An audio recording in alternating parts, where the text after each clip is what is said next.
I'd recently turned 40. Now I'm 70. The Crows hadn't even been inaugurated. I was one of 17 staff members at the brand new Golden Grove High School. There were just 89 students. 24 of them were in my Year 9 class. They were as excited about starting a new school as all the staff were. There were two other schools, Padare and Gleeson. Padare had been operating for a year, Gleeson, like us, brand new. There was massive machinery operating non-stop outside our windows, dust storms daily, sometimes several times a day, building new sections for the three schools as well as for the combined section in the centre. No landscaping, no tennis courts or hockey pitches, no arts and recreation centre. It all seemed chaotic. It was great fun. All the people on the site wanted to be here. Everyone wanted to learn and to do their best, including the staff. Change was the order of the day. It was fantastic. At first, in the Teely Library, there were no books, no technology, no carpets. There were no computers, no mobiles, no Google, no social media at all.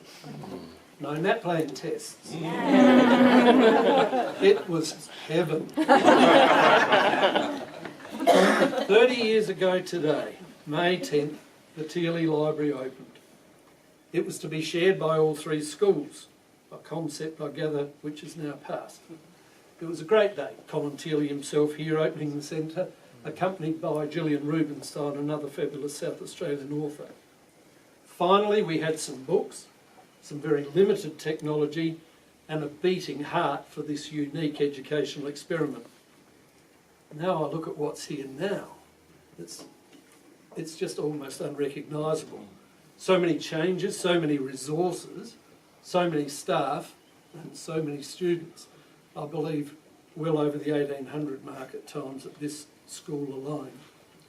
A lot's happened in the last 30 years and more will happen in the next. In 30 years' time, most of the students here today will be in their mid-40s. Some will have children attending this very school. They'll be using the Teely Library to sort out their preferences, their career pathways, or just to follow their individual interests. This library will continue to be the pulsing, energetic and innovative heart of a grand and well-respected school that will serve its students and its community to the best of its abilities. Parents, students and staff will feel well pleased to be associated with such an enthusiastic and generous educational environment. In 30 years, the power will be leading the showdown count against the Crows. I will be 100.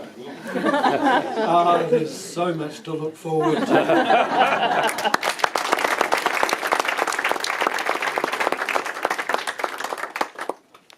Thanks, Rex. Now I'd like to invite Mike Lorenzo, past chairperson of GGHS Governing Council during 2001 to 2005 and 6. It's my invitation, so I'll just put it away. Good afternoon, everybody, and distinguished guests and ladies and gentlemen. By way of introduction, I was a member of the council for something like 13 years. My membership commenced in 97.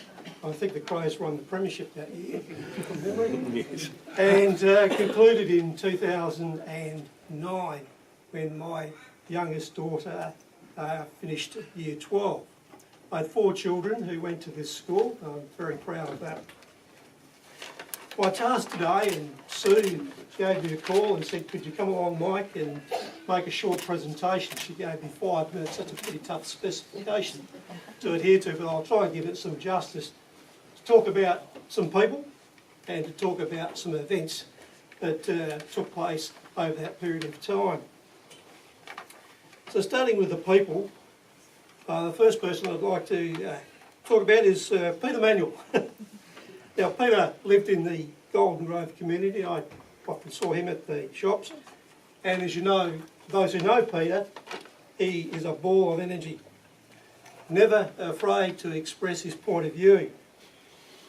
When he was appointed head of Victor Harbour High School, I think we were glad because this was a an appointment in the twilight of this years. But we're a bit disappointed because there's still some tasks to be undertaken here, and we needed to leverage off his energy. He replaced David as the foundation principal. That's what I've got here, Dave. And some of the things that happened on his watch, inordinate amount of time spent agreeing to procedures for the operation of the shared campus assets. He always had a keen interest, because my daughter participated in the Rock of Stedford, that the high school did well in that competition.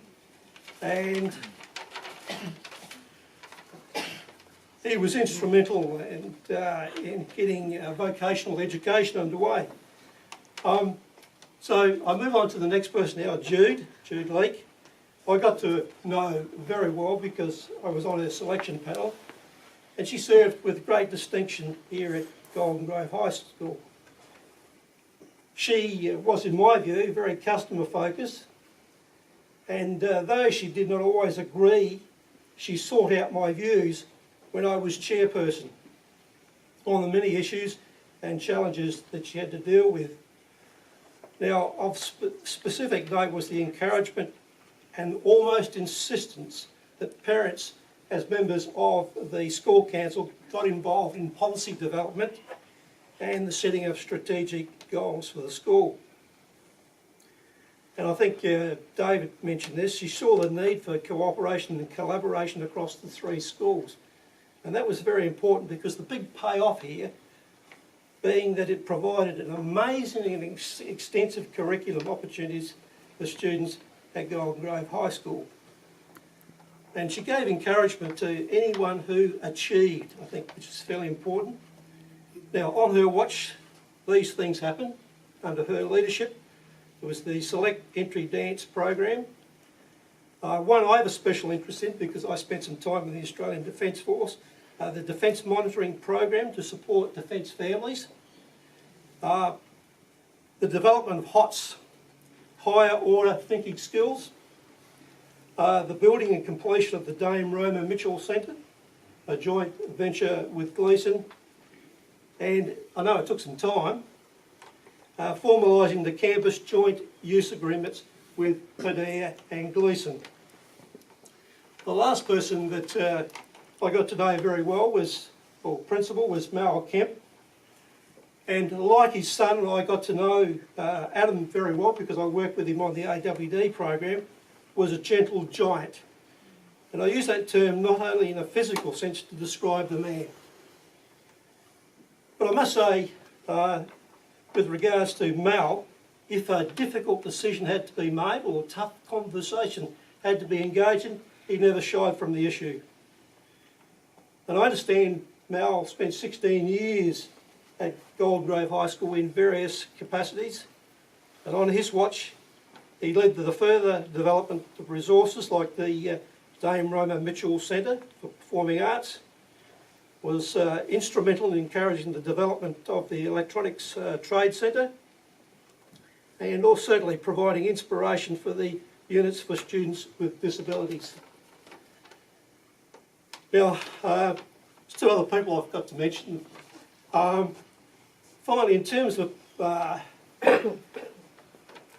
people who made it all work, this person made sure the members of the governing council got the right paperwork at the right time so they could make considered decisions, and that's Sue Riziak. I do appreciate where Sue. Oh, there you are. And Sue was the glue that made all this come together. One final person I must mention too, and I had a lot to do with this person, the late Ian Code. Now, Ian was, as some may be aware, was the coordinator for the performing arts. I went to school with Ian, Adelaide High School in the 60s. So I got to know him very well, and it was good to renew acquaintances when I came to Golden Grove High School. But he had a passion and energy that I hadn't seen in many people before.